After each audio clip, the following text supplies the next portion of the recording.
warahmatullahi wabarakatuh. Waalaikumsalam warahmatullahi wabarakatuh. Kami di sini dari kelompok 2 menjelaskan tentang kepribadian tokoh pada novel Kubah. Pertama pendahuluan.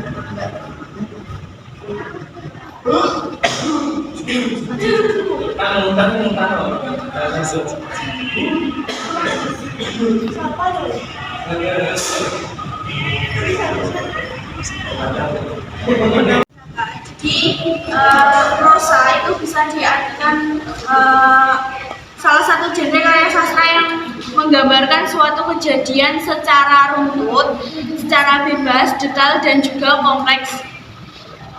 Dan dalam artikel yang referensi kemarin itu dijelaskan teori teroris psikoanalisis Carl Gustav Jung bahwa kepribadian seseorang itu dibagi menjadi 3 tingkat kesadaran, yaitu kesadaran dan ego, tak sadar pribadi dan kompleks, serta tak sadar kolektif dan archetype.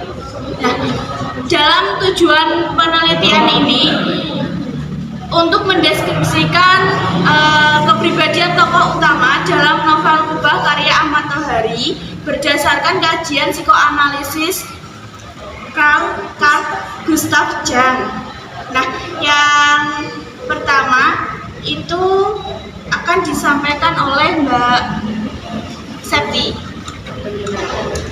Baik, untuk metode penelitian yang pertama itu metode penelitian dalam artikel ini itu menggunakan penelitian deskriptif kualitatif, di mana metode pendekatan ini penelitiannya bertujuan untuk mendeskripsikan fenomena atau kejadian dengan cara mendalam dan terperinci. Jadi dia itu lebih mendalam, baik itu dari segi sosial, psikologi atau antropologi. Yang kedua dari sumber data, yaitu dari artikel ini mengambil dari sumber data 2, yaitu sumber data primer dan sumber data sekunder. Untuk sumber data primer yaitu dari novel Kubah karya Ahmad Tohari itu sendiri, dan untuk sumber data sekunder itu dari beberapa artikel, jurnal, dan buku-buku lain yang relevan dengan penelitian ini. Dan hasil pembahasan itu yang pertama ada topeng, yang ketiga ada yang kedua ada shadow, yang ketiga ada anima dan animus, yang keempat ada self atau diri. Jadi untuk yang selanjutnya yaitu topeng dalam Karman akan dijelaskan oleh Mbak Ariska. Yang pertama, topeng dalam diri Karman. Jadi menurut Jung, topeng dapat dikatakan sebagai bentuk kompromi antara tuntutan lingkungan dan kepentingan norma-norma batiniah seseorang.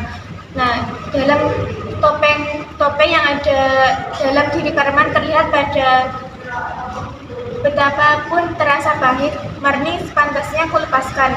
Keadaan diri pula yang memastikannya. Kapan dan bagaimana akhir pengasingan ini tidak dapat diramalkan. Nah, dari penggalan kalimat tersebut, Karman mencoba berpura-pura mengikhlaskan Marni, meskipun di dalam hatinya sebenarnya dia masih belum bisa melepaskan. Karena yang merupakan taraf tak sadar persona itu akan dijelaskan oleh Mbak Yulirika. Baik, yang pembahasan kedua tentang shadow Karman yang berhubungan dengan taraf tak sadar persona. Menurut Jung, shadow itu memperlihatkan sisi gelap atau sisi jahat dalam diri kita. Shadow itu berbeda dengan persona. Kalau persona itu sangat berkaitan dengan ego yang berada dalam wilayah sadar. Shadow itu merupakan personifikasi yang universal dari bentuk kejahatan psikis. Dalam novel Kubah, shadow Karman itu terdapat dalam kutipan halaman 100, yaitu Karman merasakan kekecewaan yang amat dalam sebab sejak kecil ia telah memohon Riva, namun lamarannya untuk Riva tak diterima. Keluh Karman, seandainya aku dulu tidak berkelahi melawan kambing gila itu, mungkin Riva telah mati. Setidaknya ia pasti cedera. Haji Bagir sungguh tidak tahu diri dan tidak adil. Karman tanpa sadar mengungkapkan kekecewaannya kepada Pak Haji Bagir dengan mengungkit-ungkit perbuatan kebaikan yang telah diberikan. Karman berarti tak ikhlas melakukan perbuatan kebaikan yang lama itu kepada Pak Haji Bagir. Sedangkan ego dalam diri Karman yaitu rasa kecewa, marah dan malu berbaur di hati Karman. Akibatnya ia mendendam dan membenci Haji Bagir. Karman memulai dengan enggan bertemu, bahkan menginjakkan kaki di rumah orang tua Rifa, dan bahkan secara terang-terangan mulai meninggalkan kepribadian. Karman begitu kecewanya sampai ia berebut untuk mulai menjauhi Pak Haji. Anima dan animus akan dijelaskan oleh Mbak Titik. Yang selanjutnya yaitu anima dan animus. Jadi anima itu adalah wanita dalam diri pria, sedangkan animus itu pria dalam diri wanita. Nah, dalam artikel ini Jang itu berkeyakinan bahwa pria dan wanita itu mempunyai unsur dan jenis seks yang lain daripada dirinya sendiri. Pria itu juga mempunyai sifat yang feminisme dan perempuan itu juga memiliki sifat yang maskulinitas. Jadi tidak selamanya bahwa wanita itu harus feminitas dan pria itu harus maskulinitas. Nah, dalam artikel ini pada novel Kubah itu kan tokoh utamanya Karman. Di sini Karman itu juga memiliki animus dalam dirinya. Itu terlihat pada saat Karman itu tidak mampu melarang istrinya untuk meninggalkan peribadatan. Contohnya terdapat pada halaman 143 dalam novel Kubah.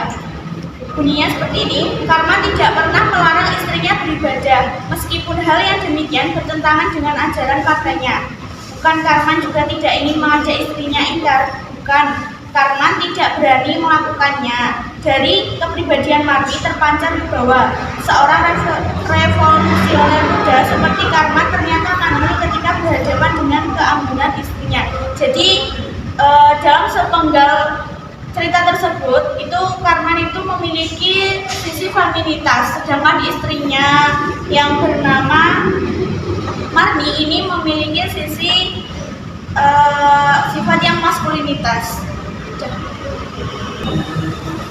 Selanjutnya yaitu self atau diri yang akan dijelaskan oleh Mbak Tria. Ya, selanjutnya ada self diri. Self diri merupakan tujuan atau hasil akhir dari perkembangan kepribadian manusia sehingga terbentuklah suatu ego. Nah, di dalam novel Kubah ini ada salah satu kajian yang menyatakan bahwa salah satu tokoh di dalam novel tersebut itu mempunyai aspek self diri. Terdapat pada halaman 210 dengan sebuah dialog, tetapi Karman menganggap pekerjaan membuat Kubah itu sebagai kesempatan yang istimewa.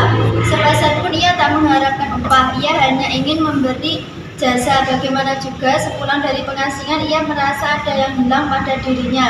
Bahkan sebenarnya mulai pada saat meninggalkan ibadahnya, ia berharap jika dapat memberi Kubah yang bagus kepada orang-orang pegatan dapat memperoleh hal yang hilang itu.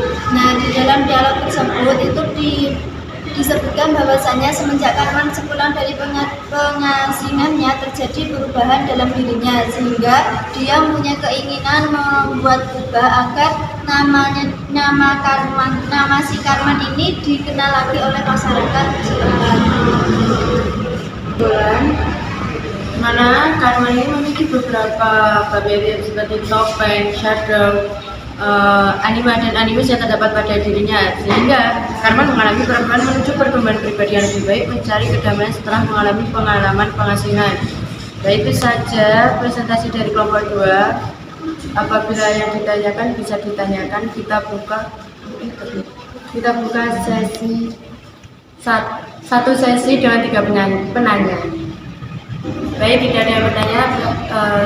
Sekian dari kami kelompok 2. Apabila ada kesalahan dalam penulisan PPT dan dalam pengucapan, mohon maaf sebesar-besarnya. Wabillahi taufiq wal hidayah. Wassalamualaikum warahmatullahi wabarakatuh. Waalaikumsalam warahmatullahi wabarakatuh.